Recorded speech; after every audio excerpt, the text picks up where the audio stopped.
एक वक्त की बात है, बादशाह अकबर किसी एक बात को लेकर बहुत परेशान रहने लगे थे। जब दरबारियों ने उनसे पूछा, तो बादशाह बोले, हमारे शहजादे को अंगूठा चूसने की बुरी आदत पड़ गई है। कई कोशिश के बाद भी हम उनकी यह आदत छुड़ा नहीं पा रहे हैं। बादशाह अकबर की परेशानी सुनकर किसी दरबारी ने उन्हें एक फ़कीर के बारे में बताया, जिसके पास हर मर्ज का इलाज था। फिर क्या था, बादशाह ने उस फ़कीर को दरबार में आने का निमंत्रण दिया।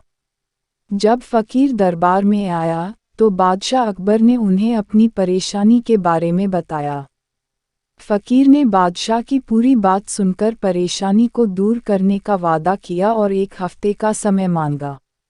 जब 1 हफ्ते के बाद फ़कीर दरबार में आया, तो उन्होंने शहजादे को अंगूठा चूसने की बुरी आदत के बारे में प्यार से समझाया और उसके नुकसान भी बताए।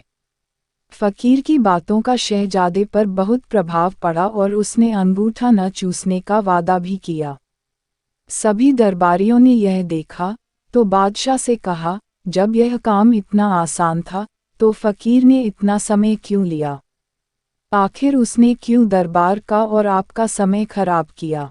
बादशाह दरबारियों की बातों में आ गए और उन्होंने फ़कीर को दंड देने की ठान ली। सभी दरबारी बादशाह का समर्थन कर रहे थे, लेकिन बीरबल चुपचाप था। बीरबल को चुपचाप देख अकबर ने पूछा, तुम क्यों शांत हो बीरबल?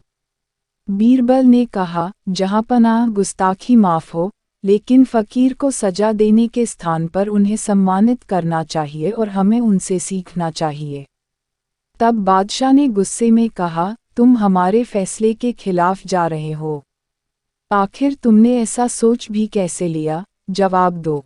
तब बीरबल ने कहा, महाराज पिछली बार जब फ़कीर दरबार में आए थे, तो उन्हें चूना खाने की बुरी आदत थी।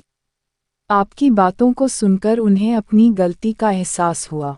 उन्होंने पहले अपनी इस गंदी आदत को छोड़ने का फैसला लिया, फिर शहजादे की गंदी आदत छुड़ाई। बीरबल की बात सुनकर दरबारियों और बादशाह अकबर को अपनी गलती का एहसास हुआ और सभी ने फ़कीर से क्षमा मांगकर उसे सम्मानित किया। कहानी से सीख, हमें दूसरों को सुधारने के पहले खुद सुधरना चाहिए, इसके बाद ही दूसरों को ज्ञान देना चाहिए।